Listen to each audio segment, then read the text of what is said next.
Hi hello नमस्कार, मी शैली पिसा स्वागत करते अजून एक आपल्या नवीन व्लॉगमध्ये. तर नवीन दिवसाची नवीन छान अशी सुरुवात झालेली आहे आणि खूप दिवसानंतर आपला व्लॉग येतोय. तर आम्ही चाललेलो आहोत आता जगन्नाथपुरीला, म्हणजेच ओडिसा.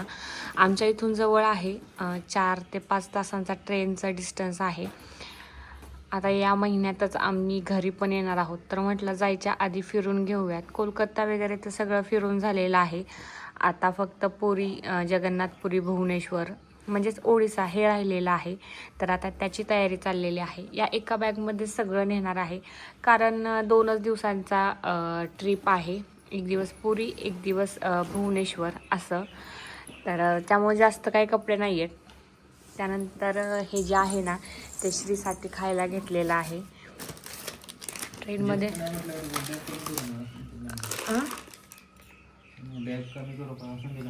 नको असू द्या, खायचं बसेल ना अजून त्याचं. घातले ही ठेवा, ब्ल्यू शर्ट आणि येल्लो पॅन्ट ठेवा. हे घेतलेलं आहे. हां हां त्यानंतर हे ऑप्शनलमध्ये जास्त वेळ हे केलं तर माहीत नाही ट्रिप कशी होणार आहे कशी नाही, कारण श्री फिरायला गेलं की सगळ्यात जास्त मला दमवतो. त्याच्यानंतर ही मूग डाळ घेतलेली आहे. त्यासोबत श्रीसाठी मी ही टोपी घेतलेली आहे.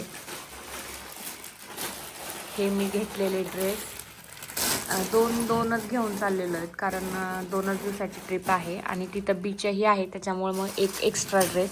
पण ही मुलींची टोपी आहे. मला मुलांची टोपी भेटली नाही, पण आत्ता सध्या इकडं ऊन पण बऱ्यापैकी लागायला लागले, त्याच्यामुळं मग म्हटलं असावी सोबत. असू दे, मुलगा मुलगी असलं तरी काय नाही. त्यानंतर स्ट्रेटनर घेतलेला आहे. इकडे एक आपलं औषध इमर्जन्सी, आमचे ब्रश वगैरे. तर एवढंच फक्त आमचं पहिल्यांदा जाताना सामान आहे, नाहीतर आमचं एवढं सामान होतं. आणि ही माझी जी बॅग आहे त्यामध्ये आम्ही गॉगल्स वगैरे घेतलेले आहेत. एवढंच फक्त आहे. पॉवर बँक झालं. एवढंच आम्ही घेऊन चाललेलो आहोत. संध्याकाळी 6 वाजता इथनं निघणार आहे. अजून मला स्वयंपाक बनवायचा आहे, भांडी घासायचे. तर चला, अशा प्रकारे आमची बॅग चाललेली आहे. मी तर तुम्हाला दाखवतेच. आता आमचा प्रवास थोडासा हे होईल, कारण आमची ट्रेन रात्रीच्या 1 वाजता पोचते आहे. रात्रीच्या 1 नंतर मग आम्हाला हॉटेल्स वगैरे बघायला लागतील. ऑनलाईन हॉटेल बुकिंगमध्ये म्हणजे तिथं जवळ पाहिजे ते भेटत नाही आहे. सो मग बघूयात, गेल्यानंतर ऑफलाईन बघूयात, किंवा मग रेल्वे स्टेशनला असतेच सोय रूम्सची, मग तिथे ॲडजस्ट होऊ. तर चलो, हे सगळं आवरून घेतो आणि नंतर तुम्हाला भेटतो. फायनल बॅग पॅक केल्यानंतर नंतर स्वयंपाकाला चालू केलं. आम्हाला 6:20ला इथून निघायचं होतं. पहिलं असं ठरवलं होतं की जेवण करून जाऊयात, पण 6:20ला इथून निघायचं म्हणजे 5:45ला जेवण करायला लागणार, आणि एवढ्या लवकर भूक पण नव्हती आणि नंतर पण भूक लागेल, म्हणून म्हटलं ट्रेनमध्येच घेऊन जाऊयात. ही लसूणी मेथी माझ्या मैत्रिणीने मला सकाळीच बनवून दिली. ते आम्ही सकाळी पण खाल्ली आणि ती परत शिल्लक पण राहिली, मग तीच ट्रेनमध्ये खाण्यासाठी पण झाली. म्हणजे भाजीचं काही टेन्शन नव्हतं, फक्त चपात्याच बनवायच्या होत्या, जे की मी 4-5 बनवल्या चपात्या, आणि तिने तर घरूनच जेवण केलं होतं. तर असं काहीचं प्लॅनिंग झालं. तर चला, आता ट्रिप कशी होती ते पाहूया. तर फायनली आमचं सगळं आवरून झालेलं आहे, आणि पहिल्यांदा जाताना आमच्याकडे फक्त एक सॅक आहे, नाहीतर एवढं मोठं सामान असतं. आणि आल्यानंतर, फिरून आल्यानंतर 3-4 दिवसांनी तर आमची ही सगळीच फायनल पॅकिंग होईल, म्हणजे सगळी बॉक्स पॅक होईल. फ्रीजचा कवर भेटत नव्हता, म्हणजे जो बॉक्स असतो ना तोही भेटलेला आहे, नाहीतर तो त्याचं लय मोठे झाला असतं. फ्रीज कसा न्यायचा, बाकी स्कूटी वगैरे तर ते पॅक करणारच आहे ट्रान्सपोर्टवाले. आणि आता एवढं सगळं झालेलं आहे. आता आम्ही गाडी सांगितलेली आहे, तीही येत आहे, आणि माझं श्री ही रेडी आहे. जायचं ना जगन्नाथपुरीला? बाय कर, बाय. आम्ही बुबूला पण घेऊन चाललो. तुम्ही पण या, मी त्रास देणार नाही, परेशान नाही करणार. चलो घूमने, बाय. सगळ्यात मेन म्हणजे मी श्रीच्या बॉटल्स घरूनच भरून घेतलेल्या. जवळजवळ 5 लिटर पाणी मी घरून घेतलं होतं. श्रीला बाहेरचं पाणी यूज करायला नको, जेणेकरून सर्दीचं अजिबात टेन्शन नाही, त्यामुळे हा सगळा. तर फायनली आम्ही रेडी झालेलो आहोत, आणि आमची आता ट्रेनचाही टायमिंग झालेला आहे. खूप दिवसानंतर व्लॉग बनवते. चिनू कुठं चाललाय? ओमनीत बसून. ह्याला फक्त ओमनी आणि ट्रेन एवढ्या दोनच गोष्टी आवडतात. आता ट्रेनमध्ये श्री कसं करतोय काय माहिती. तर चला जाऊयात. बाय कर. कोणाला बाय करते? पप्पाला पिले. मला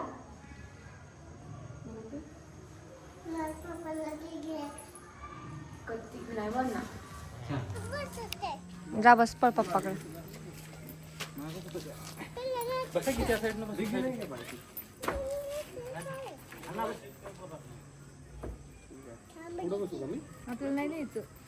आणि फायनली आम्ही रेल्वे स्टेशनवर पोहोचलो. इतकं तंत पोहोचलो. आता वाटत होतं आमची ओमनी आम्हाला पोहोचवते का वर पोहोचवते काय माहिती. एवढी तर फास्ट त्यांनी गाडी आणली.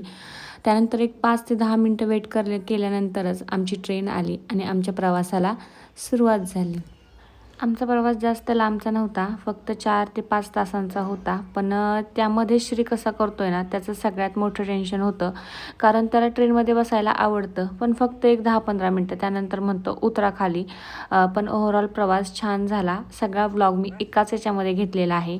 म्हणजे 1:30ला पोहोचलो आणि दुसऱ्या दिवशीची लोकल पहाटे 6 ते 7ची असेल. त्यानंतर वेटिंग रूममध्ये थोडासा वेट केला आणि त्यानंतर मग लोकल म्हणजे स्लीपरच्या तिकीटने पुढे 1-2 तासाचा म्हणजे भुवनेश्वर टू पुरी तो ट्रॅव्हलिंग केला. आणि त्यानंतर मग आलं ते म्हणजे पुरी. ते 4 धामपैकी एक आहे ते म्हणजे जगन्नाथपुरी, जिथे आपल्या महाराष्ट्रातले भरपूर लोक आले होते. म्हणजे अगदी ट्रिप वगैरे करून 50-60च्या क्वांटिटीने आले होते. श्रीही छान झोपला होता. ओव्हरऑल आमचा प्रवास छान झाला. हे आहे पुरीचं रेल्वे स्टेशन. पुरीला आल्यानंतर अजिबात ऑटोवाल्यांच्या वगैरे नादाला लागू नका. तिथे पुरीमध्ये बस येते जी की 10 मिनिटात तुम्हाला जगन्नाथ मंदिराजवळ 10 रुपयात घेऊन जाते. नाहीतर ऑटो रिक्षावाले खूप जास्त तिकीट सांगतात. सो तुम्ही ह्या गोष्टींची काळजी घ्या. जर तुम्ही भविष्यात कधी आलात तर प्रायव्हेट गाड्यांच्या जास्ती नादी लागू नका. त्यानंतर म्हणजे आलो इथे मंदिराजवळ. आता आम्हाला शोधायची होती सगळ्यात मेन टास्क म्हणजे रूम. मंदिर खूप मोठं आहे, एकदम भव्य आहे आणि इथे गर्दी पण भरपूर असते. त्यानंतर आलो, छान रेडी वगैरे झालो आणि त्यानंतर बीचसाठी रेडी झालो. नाश्ता वगैरेही केला, म्हणजेच डोसा वगैरे खाल्ला. आपल्या इकडचे बऱ्यापैकी पदार्थ इथे मिळतात. प्रत्येक लोकांचं रेस्टॉरंट आहे. मारवाडी रेस्टॉरंट, महाराष्ट्रांचं, त्यासोबत राजस्थानी, पंजाबी, प्रत्येक लोकांचं रेस्टॉरंट आहे. छान असं रेडी झालो आणि मग निघालो बीचवर. आम्ही बीचच्या 10 मिनटाच्या डिस्टन्सवरच रूम घेतली होती, जेणेकरून जरी कपडे वगैरे ओले झाले तरी जास्त हे होणार नाही. लगेच येऊ आल्यानंतर पहिले तिथं उंट जी सफारी असते ना ती केली. फक्त 150 रुपयामध्ये आम्हाला छान हे केलं. ॲक्च्युली फक्त 150 नाही आहे, समुद्रकिनारी ह्या गोष्टी खूप महाग असतात. पण आम्ही 2 कपल्स असल्यामुळे आम्हाला त्या स्वस्त भेटल्या. नाहीतर जर तुम्ही सिंगल असाल तर म्हणजे नाही का जोडीला 200 वगैरे रुपये घेतील. पण 150मध्येच बऱ्यापैकी लोक बसत होते. त्यानंतर समुद्राच्या तिथं श्रीने अजिबात एन्जॉय करून दिला नाही, पाण्यात जाऊन दिलं नाही. मी तर अजिबात पाण्यात गेली नाही आदल्या दिवशी आणि फक्त हे एन्जॉय करून आले. आता हा आहे त्यानंतर संध्याकाळचा दिवस, जे की आम्ही निघालेलो आहे मंदिरात. म्हणजेच आतमध्ये खूप साऱ्या गोष्टींची शॉपिंग केली, जी की तुम्हाला दाखवायला नाही जमली. आणि बऱ्यापैकी गोष्टी स्वस्तही होत्या. दरवेळेस असं होतं की तिथं जवळ काही असलं ना की मग गोष्टी महाग भेटतात, पण तसं काही नव्हतं. खूप स्वस्त गोष्टी होत्या, ज्या की आम्ही भरपूर घेतल्या. पर्स वगैरे अगदी 100 रुपयाला घेतल्या. त्यानंतर रिक्षा केली आणि निघालो मंदिरामध्ये. इथून मंदिर लांब होतं. आम्ही बीचच्या जवळ रूम घेतलेली, त्यामुळे मंदिर लांब होतं. मग रिक्षामध्ये बसून आम्ही गेलो. गेल्यानंतर आमच्या श्रीने सुरुवातच केली. JCB घेतला, गाड्या घेतल्या, बऱ्याच श्रीने तर गोष्टी घेतल्या. आम्ही जाताना फक्त एक बॅग घेऊन आलतो आणि गेलतो आणि येताना 2 बॅग घेऊन आल्या. दुसरी बॅग झाली ती म्हणजे ह्याच्या खेळण्यांची. तर हे आहे जगन्नाथपुरीचं मंदिर. ह्याचा जो झेंडा आहे ना तो रोज सायंकाळी उतरवला जातो. याच्या बऱ्याच गोष्टी आहेत. म्हणजे प्रत्येकाचं श्रद्धास्थान खूप वेगळं असतं. म्हणजे आपल्याला ह्या ठिकाणच्या जास्त गोष्टींचं नॉलेज नाही आहे, पण इथे येणाऱ्या लोकांवरून ते समजतच होतं की हे किती मोठं श्रद्धास्थान आहे. आणि आपल्या महाराष्ट्रातले तर भरपूर लोक इथे आलेले होते. आतमध्ये मंदिरात व्हिडिओ वगैरे अलाउड नाही आहे, त्यामुळं काही काढला नाही. त्यानंतर मस्तपैकी जेवण केलं आणि मग झोपी गेलो. हा आहे दुसऱ्या दिवशीचा दिवस. आज आम्ही जाणार होतो भुवनेश्वर फिरायला. भुवनेश्वरमध्ये इथूनच पुरीच्या मंदिराजवळून 300 ते 400 रुपये एकाला अशा बस जातात आणि त्यामध्ये मग तुम्ही मस्तपैकी पूर्ण भुवनेश्वर फिरू शकता. सो तुम्ही ह्या गोष्टी माहीत करून घ्या, कारण जर पर्सनल गाडी करायचं म्हटलं ना तर खूप जास्त खर्च येतो. त्यानंतर मग आमची टोटोचा प्रवास चालू झाला, तो म्हणजे मंदिराकडे. पुन्हा मंदिराकडे जायचं होतं कारण तिथं आमची गाडी येणार होती. आम्ही AC घेतलेलं, त्यामुळं आमच्याकडं 500 रुपये एकाला, म्हणजेच आमचे कपलचे 1000 रुपये गेलते. ते आम्हाला 8 ते 10 पॉईंट दाखवणार होते. कोणार्क मंदिर, त्यानंतर चंद्रभागा काहीतरी सी बीच, त्यानंतर अजून बऱ्याच गोष्टी होत्या. त्यानंतर तिथेच एक 5 मिनटं ह्या बीचवर थांबवलं आणि मग थोडंसं लांब लांबच एन्जॉय केलं फौजींसोबत. इथे अजिबात गर्दी नव्हती, त्यामुळे येणारा व्ह्यू ना खरंच खूप सुंदर होता. मस्तपैकी समुद्राच्या लाटा आणि फक्त आम्ही दोघं. बऱ्याच गोष्टी फिरलो, कोणार्क मंदिर फिरलो, झू फिरलो, त्यानंतर 1-2 उदयगिरी, देवगिरी वगैरे हेही होते, तेही फिरलो. 4 ते 5 ठिकाणी फिरलो. पण प्रत्येक गोष्टीचा आज व्लॉग घ्यायचा स्टॅमिनाच नव्हता, त्यामुळे ज्या ज्या गोष्टी मला दाखवायला जमल्या त्यानंतर इथं आलेलं झू, सगळ्यात जास्त श्रीने हा झू एन्जॉय केले. तिथं खूप सारे ॲनिमल्स भेटत होते, म्हणजे दिसत होते, जे की त्याला आवडत होते. म्हणजे रोज जे चित्रात बघतो ते रोज रिअलमध्ये पाहत होता आज. सो ओव्हरऑल आमची ट्रिप छान झाली. आता आम्ही 2-3 दिवसानंतरच गावाला जाणार आहे. आमची क्वार्टर्स पूर्णपणे बॉक्स पॅकिंग करून जाणार आहे. हा जो क्षण ना थोडासा हळवा आहे, जो की मी येणाऱ्या ब्लॉग्समध्ये दाखवीनच. आणि हे आहे कोणार्क मंदिर. ते तुम्हाला आहे ना 7 ते 8 ठिकाणी फिरवती बस. आता मी म्हणलं ना, माझं ब्लॉग घ्यायचा स्टॅमिनाच नव्हता. जेवढं मी घेतलं तेवढं तुम्हाला दाखवायचा नक्कीच प्रयत्न केलेला आहे. हे मंदिर ना खूप भव्य आहे आणि आपली भारतीय प्राचीन संस्कृती किती स्ट्रॉंग आहे ना, हे दाखवण्याचं एक उत्तम उदाहरण आहे. ह्या गोष्टी पाहिल्या की अभिमान वाटतो की बऱ्यापैकी आजही गोष्टी टिकून आहेत. तसं त्यांनी ते जे तोडफोड झाली ना, ते थोडंसं हेही केलेलं आहे.